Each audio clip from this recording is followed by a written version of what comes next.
నాడు రద్దు చేయాలనుకున్న సభే నేడు వైసీపీకి దిక్కవుతోంది.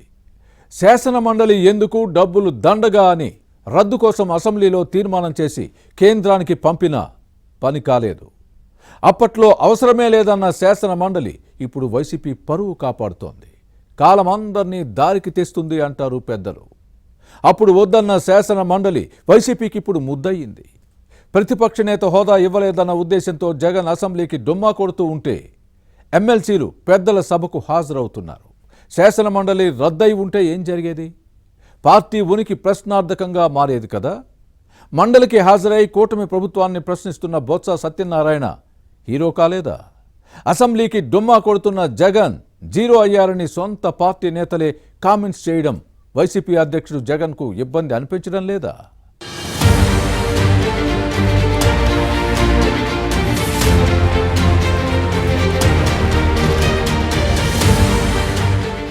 రాజకీయాల్లో జగన్ది చాలా పెక్యులియర్ క్యారెక్టర్.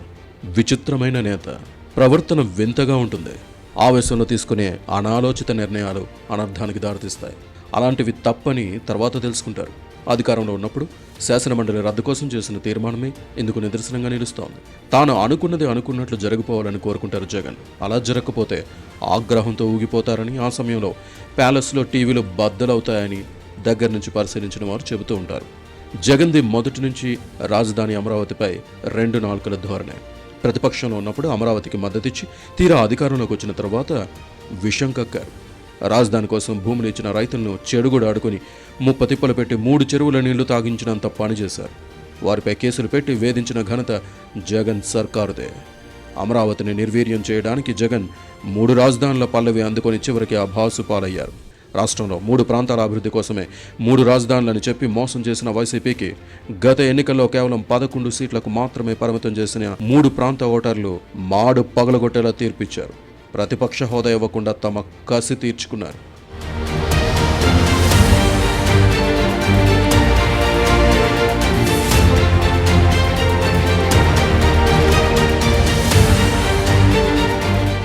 ఇక జగన్ సీఎంగా ఉన్నప్పుడు పరిపాలనా వికేంద్రీకరణ సహా పలు బిల్లులు శాసనసభలో ప్రవేశపెట్టి తనకున్న 151 మంది సభ్యుల బలంతో ఆమోదముద్ర వేయించుకున్నారు. కానీ శాసనమండలిలో వైసీపీకి సంఖ్యాబలం లేకపోవడంతో కీలక బిల్లుల ఆమోదానికి ఇబ్బంది ఎదురైంది. ముఖ్యంగా 3 రాజధానుల బిల్లును ఆమోదింపజేసుకోవడానికి పెద్ద సంఖ్యలో మంత్రులు మోహరించిన మండలిలో అప్పుడు టీడీపీకి మెజారిటీ ఉండడంతో జగన్ పప్పులు ఉడకలేదు. ఆనాటి మండలి చైర్మన్ షరీఫ్ ఈ బిల్లును సెలెక్ట్ కమిటీకి పంపుతూ నిర్ణయం తీసుకున్న విషయాన్ని గుర్తు చేసుకోవాలి. ఈ చర్యతో జగన్ ఎంతో ఆగ్రహంతో ఊగిపోయారని సన్నిహితులు అంటూ ఉంటారు. తనకు వ్యతిరేకంగా ఉన్న సభ ఎందుకు ఉండాలనుకున్నారు. శాసనమండలిని రద్దు చేస్తూ అసెంబ్లీలో హడావుడిగా తీర్మానం చేశారు. ఢిల్లీ వెళ్లి ప్రధాని, కేంద్ర మంత్రులను కలిసి పార్లమెంటులో దీన్ని ఆమోదించాలని పదే పదే ప్రయత్నించారు. కానీ ఈ వ్యవహారం అంత తేలిక కాదని గ్రహించిన జగన్ ఆ తర్వాత కామైపోయారని పార్టీ నేతలు చెబుతూ ఉంటారు.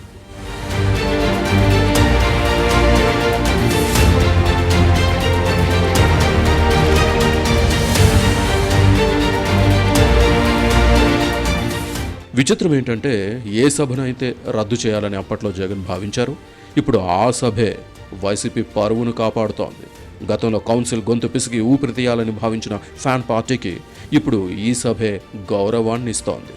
ఒకప్పుడు తాను రద్దు చేస్తాననుకున్న వ్యవస్థ ఇప్పుడు జగన్కు దిక్కయింది. శాసనమండలి చైర్మన్ తమ పార్టీ వారే కావడం, పెద్దల సభలో ప్రతిపక్ష నేతగా బొత్స సత్యనారాయణ ఉండడంతో వైసీపీ సభ్యులు గట్టిగానే ప్రభుత్వాన్ని ప్రశ్నిస్తున్నారు. కొంతకాలం ఫ్యాన్ పార్టీకి పర్వాలేదు, ఆ తర్వాత ఇబ్బందులు తప్పవు. కొందరు సభ్యులు చేసిన రాజీనామాలను ఆమోదించి ఖాళీ అయ్యే స్థానాలకు ఉప ఎన్నికలు జరిగితే సమస్యలు వస్తాయి. ఎమ్మెల్యే కోట వైసీపీ సభ్యుల్లో కొందరు పదవీకాలం ముగిసిన తర్వాత ఎన్నికల్లో పార్టీ గెలిచే అవకాశం లేదు. అప్పుడు ఇబ్బందులు తప్పవు. ఉమ్మడి విశాఖ జిల్లా స్థానిక సంస్థల ఉప ఎన్నికల్లో ఏకగ్రీవంగా గెలిచిన బొత్స సత్యనారాయణ ఏపీ శాసనమండలిలో ప్రతిపక్ష నేత అయ్యారు. మండలిలో వైసీపీకి 34 మంది ఎమ్మెల్సీలు ఉన్నారు. ఇది కూటమి కంటే ఎక్కువ ఉన్నందున బొత్స సత్యనారాయణ కేబినెట్ ర్యాంక్ లభించింది. గత సార్వత్రిక ఎన్నికల్లో ఫ్యాన్ పార్టీకి కేవలం 11 అసెంబ్లీ స్థానాలే రావడంతో శాసనసభలో ఆ పార్టీకి ప్రతిపక్ష హోదా దక్కలేదు. దీంతో జగన్కి ప్రతిపక్ష నాయకుడు హోదా లేదు, కేబినెట్ ర్యాంకు దక్కలేదు. ఒక పార్టీ అధినేతగా ఉండి తనకు లేని కేబినెట్ ర్యాంక్ బొత్సకు రావడంతో జగన్ జీర్ణించుకోలేకపోతున్నారని విశాఖలో ఫ్యాన్ పార్టీ నేతలు గుసగుసలాడుతున్నారు. ఒకవైపు జగన్ శాసనసభ సమావేశాలకు వెళ్లకుండా బహిష్కరిస్తే బొత్స మాత్రం నిత్యం హాజరవడంతో తన ఇమేజ్ డ్యామేజ్ అవుతోందని వైసీపీ అధ్యక్షుడు లోలోన మదనపడుతున్నారు. అందుకే బొత్స వ్యవహార శైలిపై వైసీపీ అధ్యక్షుడు గుర్రుగా ఉన్నారని వైజాగ్లో జోరుగా ప్రచారం జరుగుతోంది.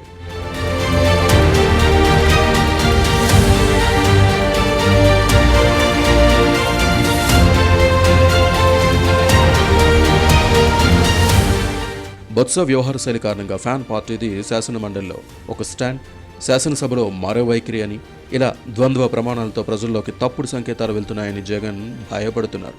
అందుకే బొత్స మీద ఆగ్రహంగా ఉన్నారని జగన్ వీరాభిమానులు అంటున్నారు. అంతేకాదు జగన్ లాగే బొత్స కూడా మండలి సమావేశాలకు డుమ్మా కొట్టాలని వీరంతా అంటున్నారు. అయితే బొత్స అనుచరులు, శ్రేయోభిలాషులు ఈ విషయంలో విభేదిస్తున్నారు. తమ నేత బాధ్యత గల ప్రజానాయకుడిగా మండలి సమావేశాలకు హాజరవుతున్నారని వాదిస్తున్నారు. పార్టీ అధికారంలో ఉన్నప్పుడు లేనప్పుడు కూడా శాసనమండలి తమ అధ్యక్షుడు జగన్ను ఇబ్బంది పెడుతోందని, అందుకే గతంలో పెద్దల సభను రద్దు చేయాలని ప్రయత్నించారని గుర్తు చేస్తున్నారు. అప్పుడే పెద్దల సభ రద్దయి ఉంటే తమ అధినేతకు ఇప్పుడు ఈ తిప్పలు వచ్చేవి కావు కదా అని విశాఖలో జగన్ వీరాభిమానులు గుసగుసలాడుతున్నారు. జగన్ రూట్లో బొత్స వెళ్లకుండా బాధ్యత గల సీనియర్ నేతగా తనదైన శైలిలో మండలి సమావేశాలకు హాజరవుతూ ఇటు ప్రజల్లోనూ అటు కూటమి నేతలతో శభాష్ అనిపించుకుంటున్నారు. అప్పుడే శాసనమండలి రద్దు చేసుంటే ఫ్యాన్ పార్టీ ఉనికి లేకుండా పోయేది.